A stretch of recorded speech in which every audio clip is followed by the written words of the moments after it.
नमस्ते दोस्तों, आशा है आप सब स्वस्थ और बहुत अच्छे होंगे। आज हम जानेंगे तनाव लेने से क्या होता है। एक प्रख्यात निर्माता तनाव से पीड़ित थे। दरअसल वह बेहद तनावग्रस्त स्थिति में थे। जैसा उसने खुद का निर्माण वर्णन करते हुए कहा कि वे हर सुबह बिस्तर से कूद पड़ते थे और तत्काल हाई गियर में आ जाते थे। वह इतनी जल्दी और हड़बड़ी में रहते थे। इस तूफानी गति के कारण वह दोपहर को ही बुरी तरह निढाल हो जाते थे। वह हर रात को थका मांदा अपने बिस्तर में धंस जाते थे। संयोग से उसका घर पेड़ों के बीच में था। एक दिन सुबह जब वह सो नहीं पा रहे थे तो वह उठे और खिड़की के पास बैठ गए। उन्होंने एक पक्षी को नींद से उठते हुए देखा और उसकी रुचि जाग गई। उसने देखा कि पक्षी अपने सिर को अपने डैने के नीचे दबाकर सोता है और उसके पंख उसके चारों तरफ से उसे ढक लेते हैं। जब वह जाग गया तो उसने अपनी चोंच को अपने पंखों के नीचे से बाहर निकाला, चारों तरफ उनिंदी निगाह डाली, एक पैर को पूरी लंबाई तक फैलाया।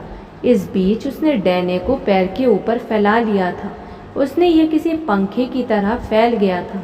उसने पैर और डैने दोनों को वापस अंदर खींच लिया और यही प्रक्रिया दूसरे पैर और डैने के साथ दोहराई।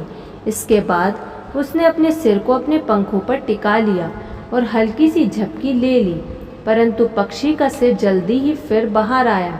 इस बार पक्षी ने चारों तरफ उत्सुकता से देखा, अपने सिर को झटका दिया, अपने डैने और पैरों को 2 बार लंबाई तक ताना और फिर दिन के स्वागत में प्रशंसा का एक रोमांचक मधुर गीत गाने लगा।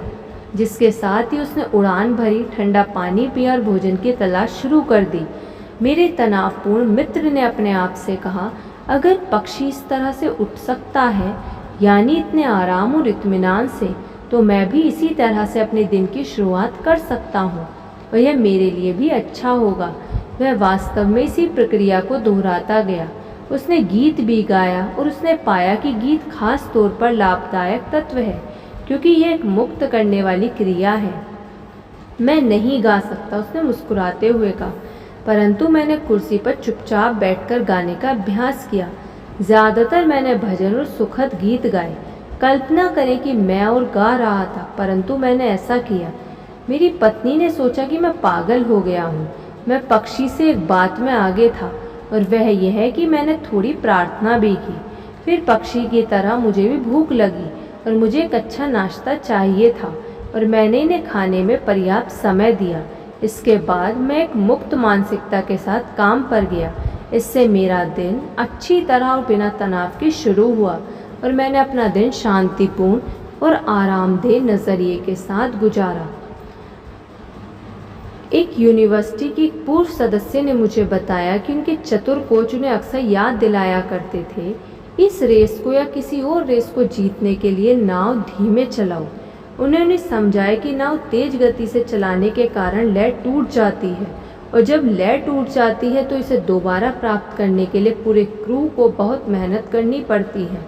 इस दौरान बाकी की नावों आगे निकल जाती हैं।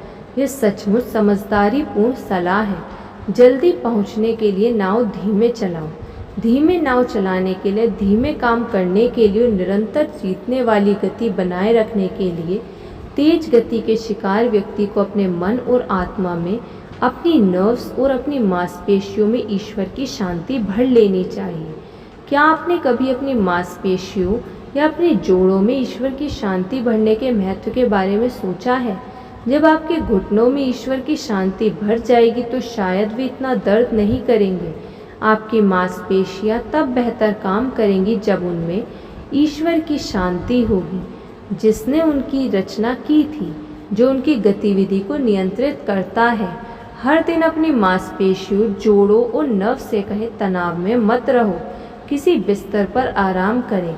सिर से पैर तक की हर महत्व मांसपेशी के बारे में सोचें और उनमें से हर एक से कहें, ईश्वर की शांति तुम्हें स्पर्श कर रही है। फिर अपने पूरे शरीर में उस शांति के अनुभव का अभ्यास करें। समय के साथ आपकी मांसपेशियां और जोड़ इस बात का अनुभव करने लगेंगे। धीमे हो जाएं, क्योंकि जो भी आप सचमुच चाहते हैं वह आपको वहां पर मिलेगा जब आप वहां पहुंच जाएंगे, बशर्ते आप बिना तनाव, बिना दबाव के उसके लिए काम करेंगे।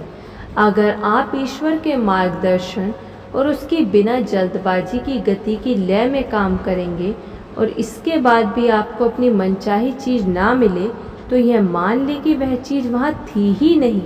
अगर आप इससे वंचित रह जाते हैं तो शायद आपको उससे वंचित रहना चाहिए था। इसलिए सामान्य, सहज और ईश्वर द्वारा आदेशित गति विकसित करने का निश्चित रूप से प्रयास करें। मानसिक शांति का अभ्यास करें और इसे बनाए रखें। नर्वस रोमांच से मुक्त होने की कला सीखें। ऐसा करने के लिए बीच बीच में रुक जाएं और कहें, मैं अब नर्वस रोमांच का त्याग करता हूँ। अब यह मुझसे बहकर बाहर जा रहा है। मैं अब शांति में हूँ। ना चिढ़ें, ना गुस्सा हो। शांतिपूर्ण होने का अभ्यास करें।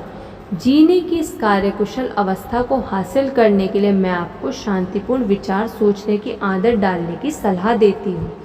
हर दिन हम शरीर का ध्यान रखने के लिए कई कार्य करते हैं। हम नहाते हैं, ब्रश करते हैं, व्यायाम करते हैं। इसी तरीके से हमें अपने मस्तिष्क को स्वस्थ रखने के लिए समय देना होगा और सुनियोजित प्रयास करने होंगे। ऐसा करने का एक तरीका यह है कि चुपचाप बैठा जाए और अपने मस्तिष्क में शांतिपूर्ण विचारों को गुजरने दिया जाए। उदाहरण के तौर पर अपने विचारों में किसी ऊंचे पहाड़ या धुएं भरी वादी या सूर्य की रोशनी में चमकती नदी या चांदनी में नहाए हुए पानी को याद करें। हर 24 घंटे में कम से कम एक बार, खास तौर पर दिन के सबसे व्यस्त हिस्से में, आप जो भी कर रहे हो उसे 10 या 15 मिनट के लिए एक तरफ रख दें और शांति का अभ्यास करें। ऐसा भी समय होते हैं जब यह अनिवार्य हो जाता है कि हम अपनी तूफानी गति पर दृढ़तापूर्वक नियंत्रण कर लें और इस बात पर जोर दिया जाना चाहिए कि रुकने का एकमात्र तरीका रुकना होता है। धन्यवाद। आपको ये वीडियो कैसी लगी कमेंट करके ज़रूर बताइएगा। यदि आपने अभी तक इस चैनल को सब्सक्राइब नहीं किया तो सब्सक्राइब कर लीजिए और इस वीडियो को लाइक कर दीजिए। धन्यवाद।